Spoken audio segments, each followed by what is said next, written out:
After I refused to give my daughter the business, she invited me to a reconciliation dinner. I arrived hoping for peace, but they had lawyers ready to force me to sign papers on the voluntary transfer of the business. They handed me the documents with cold smiles, confident of victory. But I smiled and said, "It's funny, I brought someone too." When the door opened and my guest entered, their faces turned pale and their smiles disappeared. Before we continue, please subscribe to the channel and let us know where you are listening in the comments. I sat in my office gazing out at the Missouri River flowing steadily below, its surface rippling under the spring sun. It was late March 2025, and the water seemed to carry away the day's minor frustrations like it always did.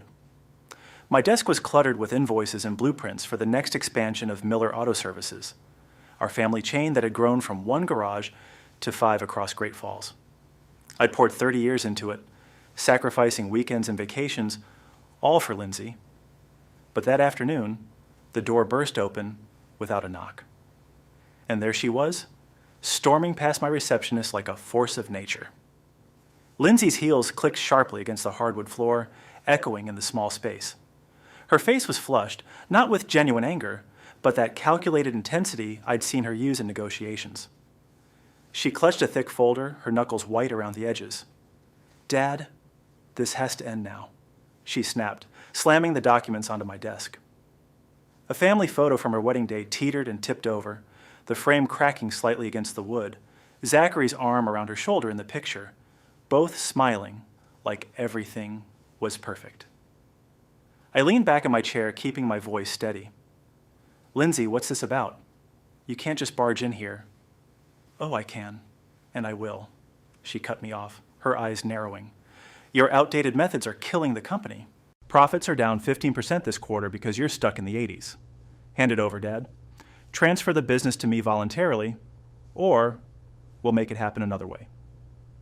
I picked up the folder slowly, flipping through the pages, charts and reports, all neatly printed, but I spotted the manipulations right away. Expenses inflated, revenues understated. "These numbers aren't right," I said firmly. "I've checked the books myself. This is fabricated." She crossed her arms, her lips curling into a dismissive smirk. "Fabricated? That's rich coming from you. You're the one bearing us with your loyalty over profit nonsense. I've got investors lined up who see the potential. Modernize, expand online. Things you refuse to do." The phone on my desk buzzed, and before I could reach for it, she hit the speaker button. Zachary's face appeared on the video call screen, his tie perfectly knotted, background a sleek home office. "Stephen, listen to her," he said, his tone smooth but edged with condescension. "We're doing this for the family's future. Sign the papers or we'll have to involve lawyers. Scandals aren't good for business, you know." I felt a knot tighten in my chest, but I didn't let it show. I'd trusted them, given Zachary a job when his consulting firm tanked, paid for Lindsay's MBA. This wasn't just demands. It was betrayal wrapped in false concern. I touched the old wrench on my desk, the one from my first repair job, its handle worn smooth from years of use. It reminded me of the sacrifices, the late nights building something lasting. "I'm not signing anything," I replied, standing up to meet her gaze. "This company's my legacy, built on fairness and hard work. You want it? Earn it properly." Her face hardened, and she snatched the folder back. "You'll regret this. We're not done." She turned on her heel, the door slamming behind her with a finality that shook the walls. After she left, I sat at the table for a long time, sorting through my thoughts, but fatigue took over. The river outside the window was darkening, reflecting the evening sky. I packed my things and went home, where the silence of the old house on the edge of the city embraced me like an old friend. The next morning, sitting at the kitchen table with a cup of black coffee, I checked my email and saw a new letter from Lindsay with the subject line, "Final warning, company finances." I closed the laptop, the email's threat lingering like a bad taste. Sleep was out of the question. I needed to prepare. Grabbing my coat, I drove back to the office under the early morning light, the Missouri River's steady flow, a quiet companion. Settling at my desk, I pulled out the original ledgers, cross-checking them against her forged reports. The river outside gleamed, indifferent to the storm brewing, as I steeled myself for her next move. When my phone rang, Lindsay's name flashing, I was ready. My phone rang almost immediately after. Lindsay's voice was clipped. Meeting at noon, Dad. Conference room downtown. Be there. This is your last chance to bow out gracefully. I hung up the phone, feeling the tension tighten in my chest. The Missouri River flowing outside the window seemed to be the only constant in this chaos. I quickly gathered myself, checking the folder with the original reports that could refute their accusations. The drive to the Great Falls Business District was short, but every turn seemed like a challenge. I parked outside the rented conference room, gripped the steering wheel, took a deep breath, and headed inside, ready for their next move. I drove through Great Falls Business District, the streets lined with budding trees under a crisp April sky. The Missouri River paralleled my route, a constant companion. Parking outside the rented meeting space, a neutral ground they'd chosen, no doubt to avoid my office, I gripped the steering wheel for a moment, steadying myself. Justice wasn't about lashing out, it was about smart moves, exposing the truth step by step. Inside, the room was packed. Employees I'd hired and trained over the years sat around a long table, avoiding my eyes. Lindsay stood at the front, projector screen glowing with slides. Zachary was there in person this time, leaning against the wall with that smug smile, arms folded. Glad you could make it, Stephen, he said as I entered, his voice dripping with false warmth. Lindsay didn't waste time. She clicked to the first slide, a graph plunging downward. Ladies and gentlemen, our profits are tanking because of outdated leadership. Dad's methods, loyalty programs, manual bookings are costing us. We need modernization, apps, partnerships. I've got the vision to turn this around. Whispers rippled through the room. One mechanic, Tom, whom I'd mentored since he was a kid, shifted uncomfortably, but stayed silent. I spotted the bribes in their eyes. The promised raises, perhaps, or threats of layoffs. I stood, interrupting her flow. This is manipulated data, Lindsay. I've seen the real numbers. You're spreading lies to force me out. She laughed coldly, clicking to another slide. Lies? Here's proof. Emails from suppliers complaining about delays, all under your watch. Zachary stepped forward, handing out packets. We've got support, Stephen. Half the staff agrees it's time for change. Sign over control, or we'll vote you out. The room tensed. I tried logging into the company portal on my phone to pull up the actual reports, but access denied flashed red. They locked me out, right there in front of everyone. Gasps echoed. Even loyal ones looked doubtful now. Rumors had spread overnight, whispers of my incompetence eroding the authority I'd earned. You're finished here, Lindsay said, her voice low and triumphant.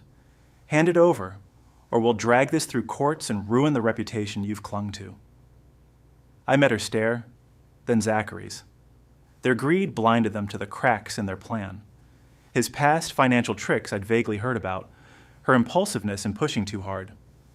I didn't yell. Instead, I gathered my things calmly. This isn't over. You'll see. As I left, the door clicking shut behind me, a cracked photo from the company's founding caught my eye on the table. Me and the first team, now symbolic of the break. I stepped out into the crisp April air, the conference building's glass doors reflecting the budding trees. My footsteps echoed on the pavement as I made my way to the car, the weight of their betrayal settling heavier with each step.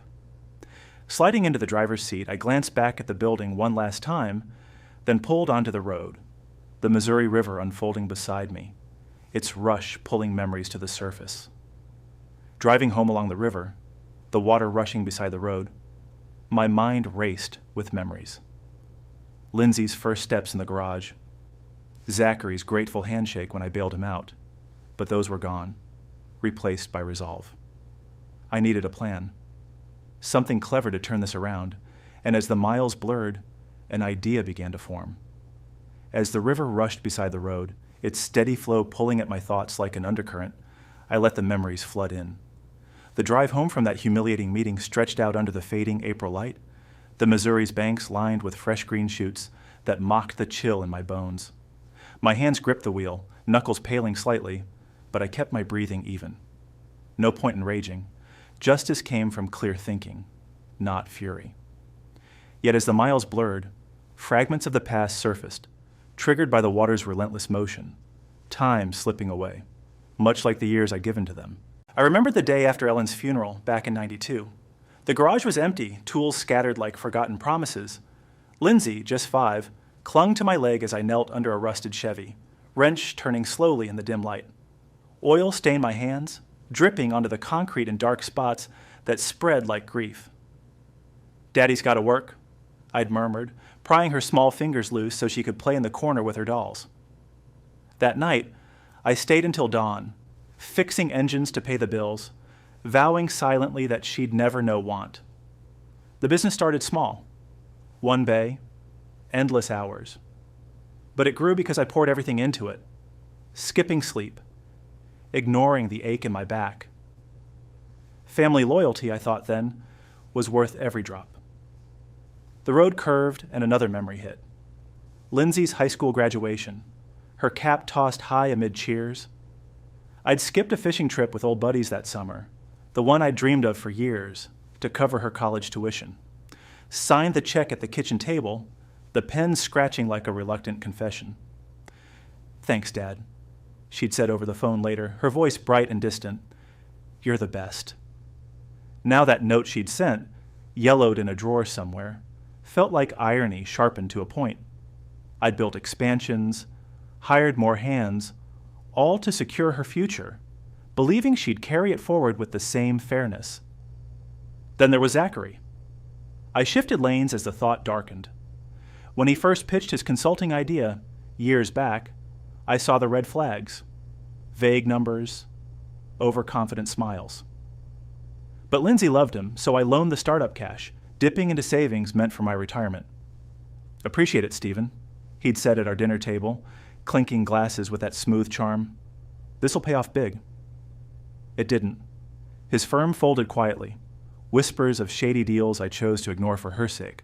Instead, I brought him into the auto chain, teaching him the ropes, thinking family meant second chances.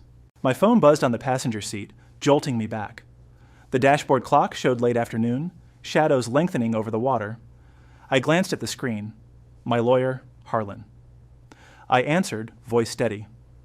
"Harlan, what's new?" His tone was urgent, crackling through the speaker.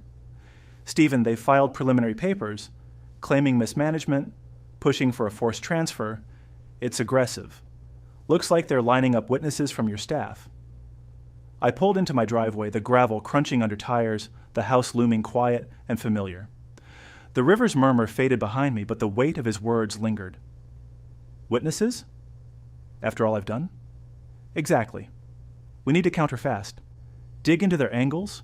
Anything off in their finances?" I killed the engine, staring at the front door, its paint chipped from winters past. The flashbacks echoed. Neglected doctor visits during the '08 crash, when I worked doubles to keep payroll going, chest pains dismissed as stress, all for them. Now this. Justice wasn't vengeance, it was balance. Their greed had tipped the scales, and I'd right them methodically. But as I gripped the wheel one last time, Harlan's hint of deeper issues, something about Zachary's old records, sparked a flicker. Action was inevitable, and the plan that had begun forming on the drive sharpened into focus. The door clicked shut behind me, echoing through the empty hall like a final punctuation on the day's chaos.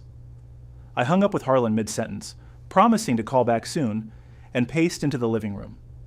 The space felt smaller now, walls lined with photos of better times, Lindsay's wedding, company picnics, each one a reminder of what I'd built and what they aimed to dismantle. I headed to the kitchen, flicking on the light, and started brewing coffee.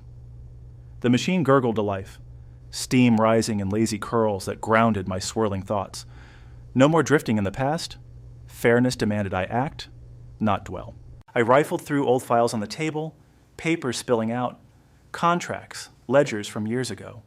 Connecting the dots, Lindsay's impulsive emails during her MBA, pushing for risky expansions I'd vetoed. Zachary's evasive answers about his past clients. Their attacks weren't just greedy, they smelled of desperation. Why the rush? I sipped the hot coffee, its bitterness mirroring my resolve. Surrender wasn't an option. I'd defend my legacy step by step, exposing their weaknesses before they buried mine. Setting the mug down, I pulled out my phone and dialed a number Harlan had recommended, a private investigator, discreet and thorough. It rang twice before a gruff voice answered. Cole Investigations. How can I help? Mr. Cole? Stephen Miller. My lawyer suggested you. I need background on 2 people. Quietly. A pause, then his tone shifted to professional curiosity. Details? My daughter Lindsay Brown and her husband Zachary. Focus on finances, any irregularities. Zachary's got a history in consulting. Check for unreported deals, manipulations. Understood. Timeline. Fast as possible. I'll wire a retainer. We wrapped quickly, his assurances clipped but reassuring. I'll start tonight. Expect preliminaries soon. Hanging up, I leaned against the counter, the coffee cooling in my hand. Their betrayal stung, but emotion wouldn't win this. Clever moves would. Lindsay's impulsiveness. She'd always jumped at quick wins, like that failed marketing push last year. Zachary's schemes? If Cole found proof, it could unravel everything. Hours slipped by as dusk fell outside, the house settling into quiet. I reviewed more files, noting anomalies in recent reports they'd waved at me. Then my email chimed. Cole's first report, sooner than expected. I opened it at the desk, screen glowing in the dim room. Scans of old documents. Zachary's firm dissolution papers, buried complaints from partners about creative accounting. But one line jumped out, an anomaly in a transfer, hinting at funds siphoned off, linked vaguely to our company. My pulse quickened. This wasn't just history. It connected to now. I stared at the screen, a plan faintly forming, pieces clicking like a well-oiled engine. But as the night deepened, questions loomed. How deep did it go, and what would I uncover next? The screen's glow cast long shadows across the desk, illuminating the scattered papers like unearthed relics from a forgotten war. It was well past midnight in late April, the house silent except for the occasional creak of settling wood, and I delved deeper into Cole's report, cross-referencing every line with my own records under the dim lamp. My fingers scrolled through digital archives, pausing on Lindsay's financial trail first, a series of credit alerts I'd accessed through a secure link Cole provided. She had racked up debts from impulsive investments, stock trades gone sour that she'd hidden behind company expense claims. I noted the patterns. A rash buy in volatile tech shares last fall, followed by frantic emails to brokers begging for extensions. It tied directly to her urgency now. Those losses explained the push to seize control for quick cash infusions. I leaned back, rubbing my eyes, the chair groaning softly. Justice wasn't about gloating over her flaws. It was correction, balancing the scales she'd tipped with her greed. Pushing on, I opened Zachary's section. Archived filings from his defunct firm revealed manipulated client accounts, revenues inflated on paper to lure investors, then siphoned off in fees that vanished into offshore shadows. One deal stood out, a 2020 partnership where he'd falsified audits, leaving partners high and dry. I'd ignored whispers back then for Lindsay's sake, but now it glared like a warning light on a dashboard.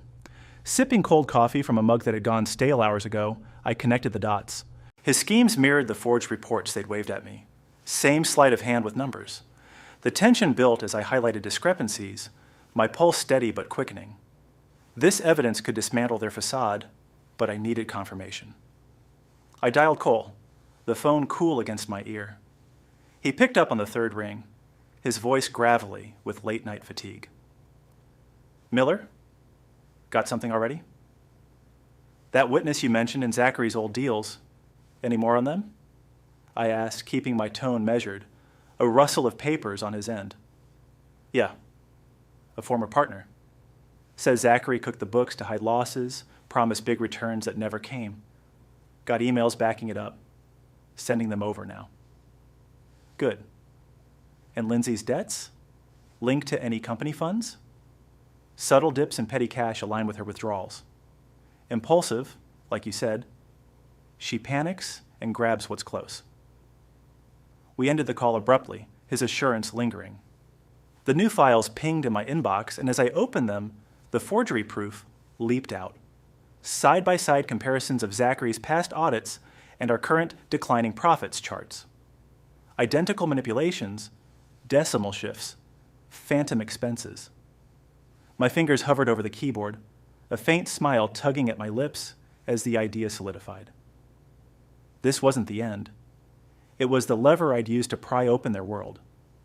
But as the clock ticked toward dawn, the weight of what came next pressed in, demanding the first careful move. Hanging up with Cole, I stared at the files, their weight urging action. Sitting at home felt too exposed. I needed a neutral space to send the emails without risking traces back to me. I grabbed my laptop and drove downtown, choosing a quiet cafe with secure Wi-Fi, a place where I could blend into the morning crowd unnoticed. Dawn broke with a soft haze over Great Falls, the Missouri River glinting in the early May light as I headed out, laptop tucked under my arm. I'd slept little, but resolve sharpened the edges of my fatigue. I chose a quiet cafe downtown, one with anonymous Wi-Fi and booths tucked in corners away from prying eyes.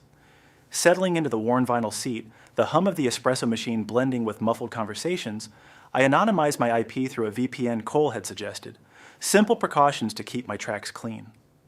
The compiled packet waited on my screen, scanned forgeries, Lindsay's debt trails, Zachary's old schemes, all anonymized but damning.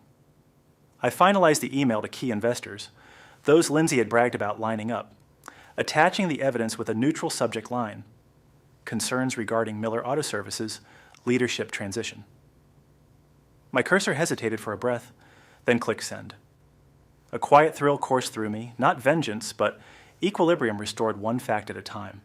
I monitored the responses from a burner account, sipping fresh coffee as the cafe filled with morning regulars. The first ping came within minutes. An investor named Ellis, his reply terse.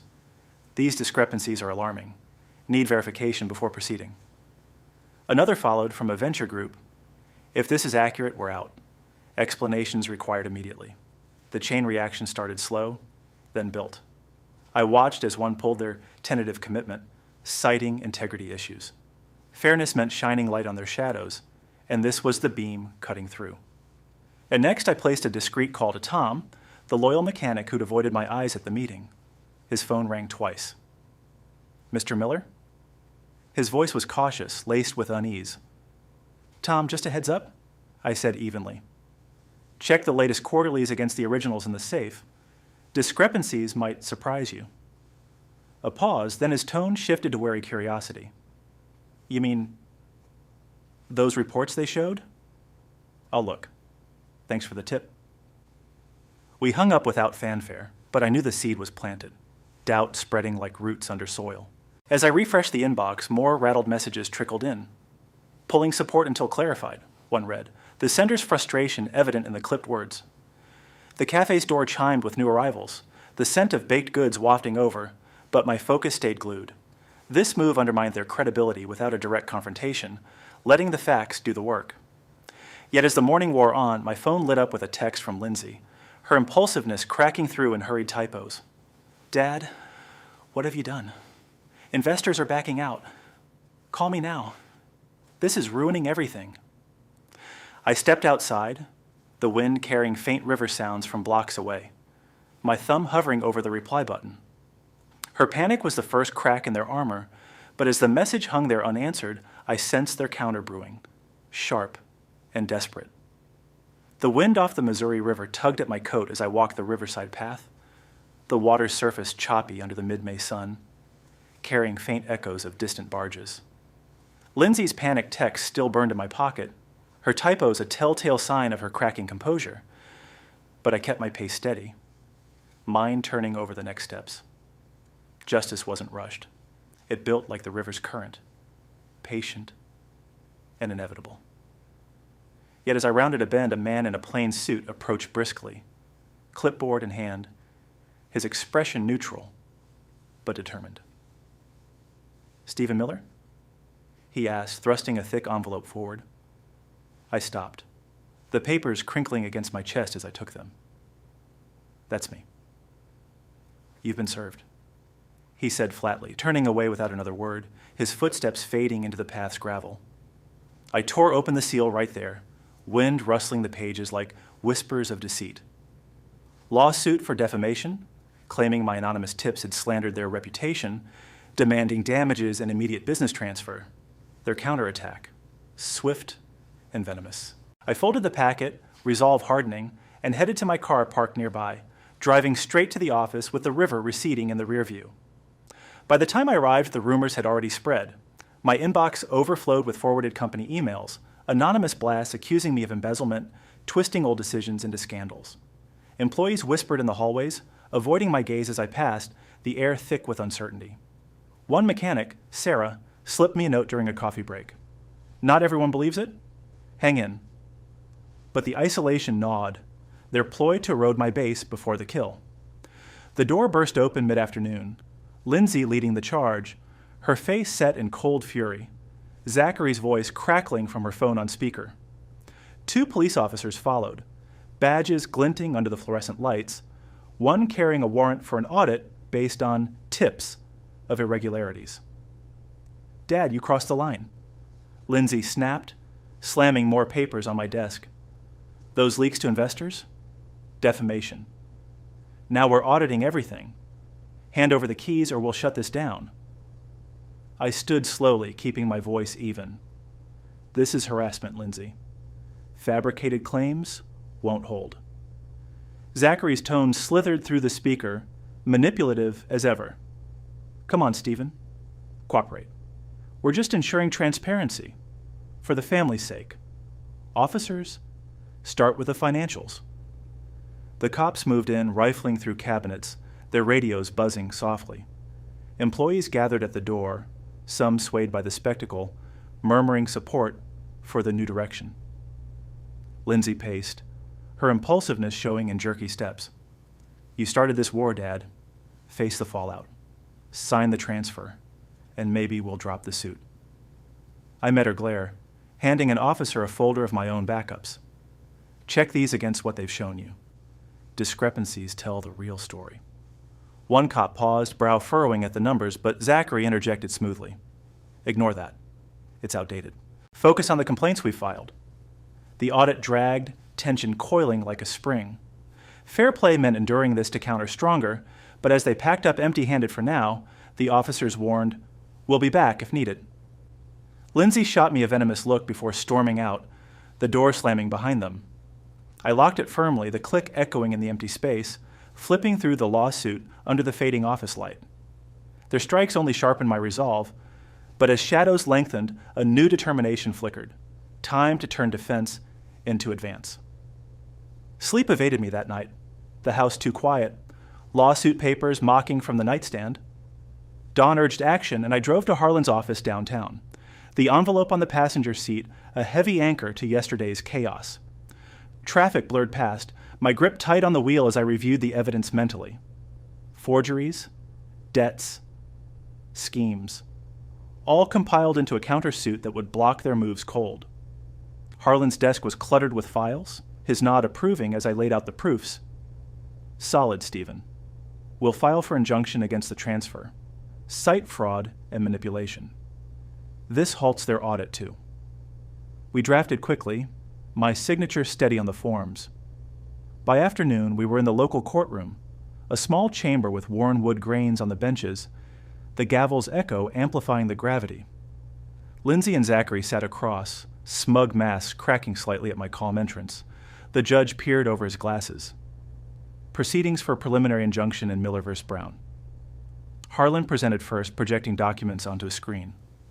Your Honor, evidence of forged financials used to coerce transfer. Here's the originals versus their versions. Clear alterations. Lindsay leaned forward, voice sharp with interruption. Objection. Those are misrepresentations. We're modernizing a failing business. Zachary added from his seat, defensive edge creeping in. Exactly. Stephen's resisting progress. Our suit proves his defamation, sabotage deals. I rose when called, voice firm. The truth isn't defamation. These manipulations trace back to Zachary's past. Same patterns in his old firm. And Lindsay's debts explain the rush. The courtroom tensed, whispers rippling. The judge examined the slides, his questions probing. Miss Brown, explain these discrepancies. She faltered, impulsiveness flaring. It's administrative errors. Nothing more. Harlan countered swiftly. Errors that benefit them financially? We request halt on all actions pending full review. The ruling came after deliberation, the gavel striking. Injunction granted. Transfer and audit paused until hearing. No further interference. Relief rippled through me, measured. Not triumph yet, but restoration, inching forward. As we exited, Lindsay pulled me aside in the hallway, her whisper laced with veiled fury. This isn't over, Dad. You'll regret dragging us here. I held her gaze, noticing her hurried dial on her phone as I stepped toward the doors, the street sounds filtering in. Her threat hung like unfinished business, hinting at their next desperate ploy. The courthouse steps faded behind me as I merged into the bustling Great Falls streets, the late May sun casting elongated shadows across the pavement, the distant hum of the Missouri River blending with traffic noise. Lindsay's whispered threat lingered like a bad aftertaste, her eyes flashing that familiar impulsiveness, but I kept my stride even, mind already pivoting to countermeasures. Justice wasn't swayed by words. It demanded proof and timing.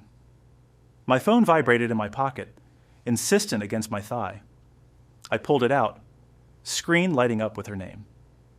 Hesitating for a beat amid the pedestrian flow, I answered, voice neutral. Dad? It's me, Lindsay said, her tone shifting to feigned warmth like flipping a switch. Look, that hearing was rough. Maybe we got carried away? How about dinner tonight? Just us at Riverside Grill. Reconcile. Talk it out like family. I paused near a street bench, the breeze carrying faint river scents.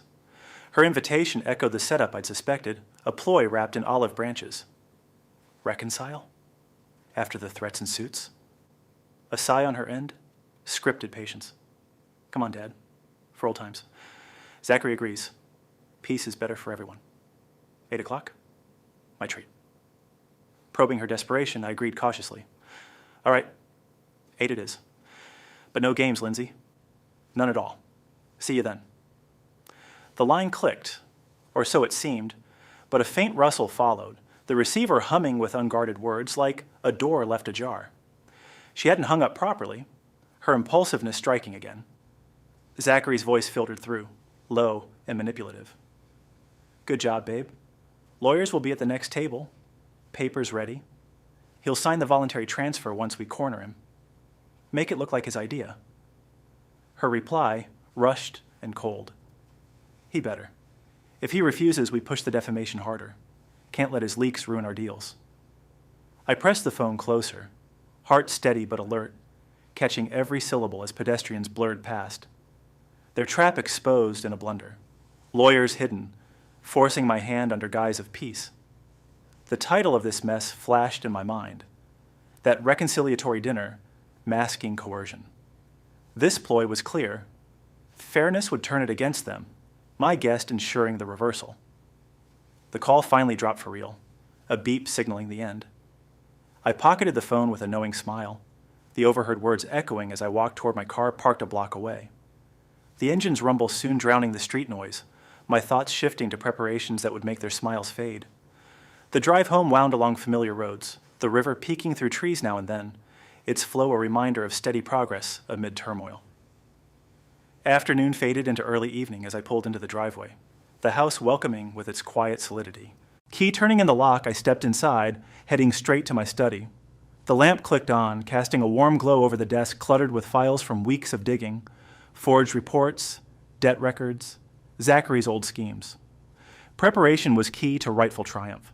Their mistake in that call handed me the edge.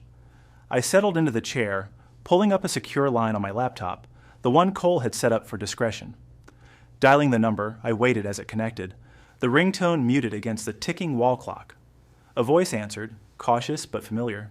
Ray, Zachary's former associate from that collapsed firm, the one who'd lost everything to those manipulations. Miller? That you? Yes, Ray? Everything set for tonight? I asked, tone firm yet appreciative. He cleared his throat, a hint of resolve edging his words. Absolutely, I've got the originals. Audits he faked, emails proving the siphons. Meet at the restaurant side entrance. $750. This'll bury him. Perfect. Bring everything. Timing is crucial. We'll spring it when they least expect. Count on it. See you there. The call ended with a click, his confirmation solidifying the plan.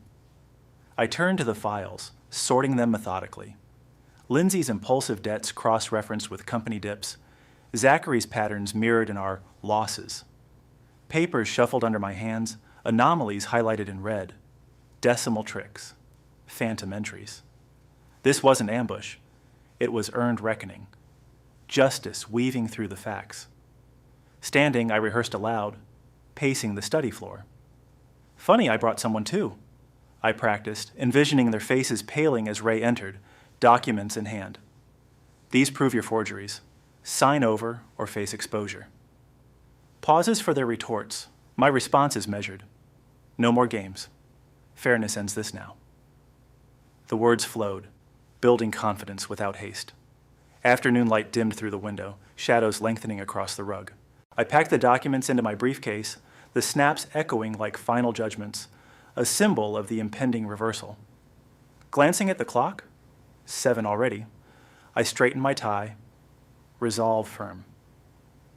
Evening approached, the dinner looming, but as I reached for my keys, the doorbell rang unexpectedly, a sharp trill cutting the quiet, heightening my nerves as I moved toward the hall, wondering who could be interrupting now.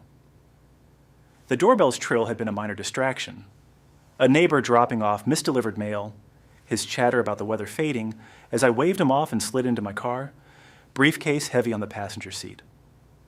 The drive to Riverside Grill hugged the Missouri's banks, evening lights dancing on the water like scattered thoughts, the river's murmur a steady undercurrent to my focused calm. Justice wasn't hurried. It arrived precisely.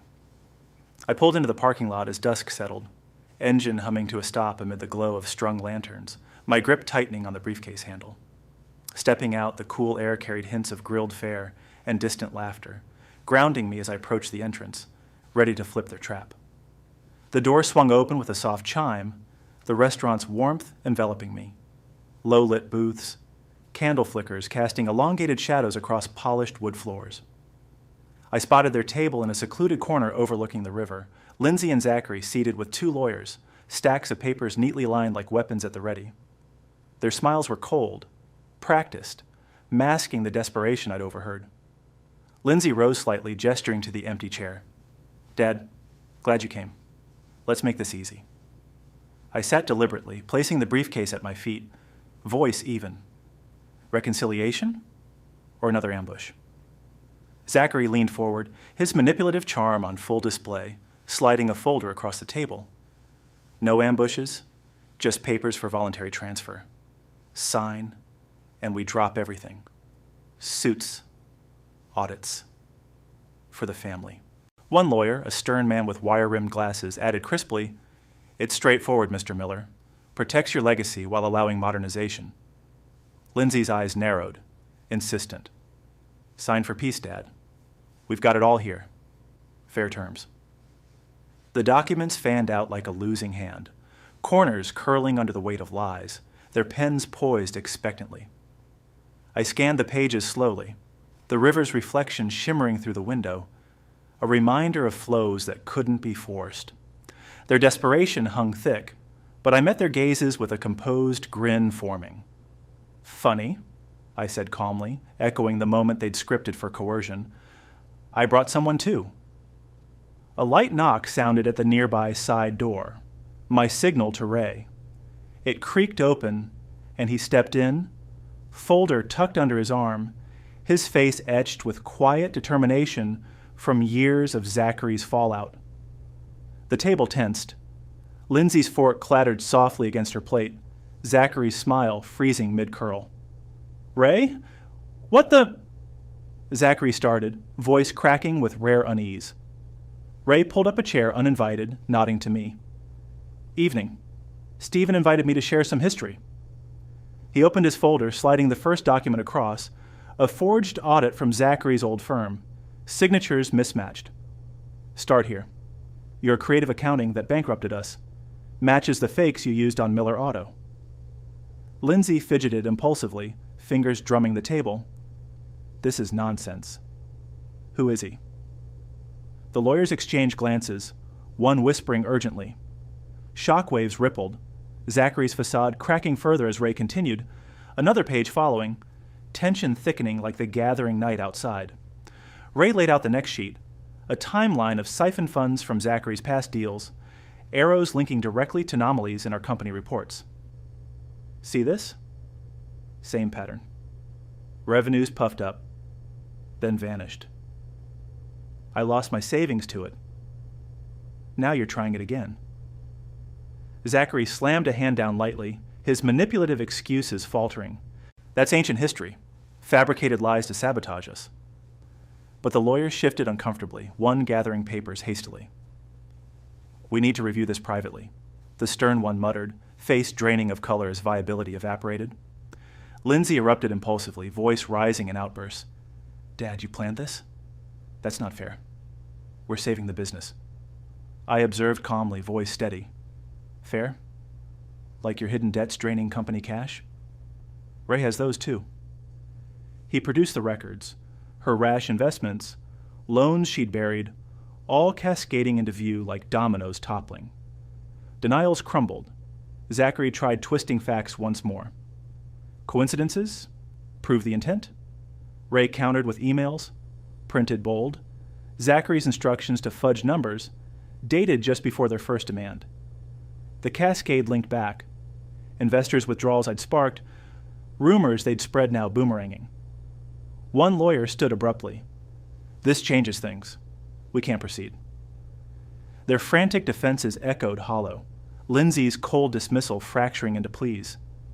Wait, we can explain? It's not what it looks like. Justice wasn't loud. It was this quiet victory, the table disarray mirroring their unraveling plans.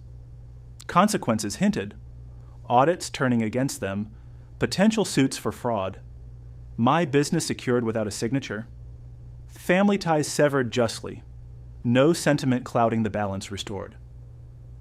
As the lawyers backed out, murmuring retreats, and Lindsay buried her face in her hands, Zachary glaring daggers that held no power, I rose with my briefcase, lighter now. Stepping out into the night, the river air cleared the lingering tension, stars pricking the sky above Great Falls, a sense of closure wrapping around me like the gentle current below. Legacy intact, and peace earned. If you like this story, please like this video, subscribe to the channel, and share your impressions of this story in the comments. To listen to the next story, click on the box on the left. Thank you for watching.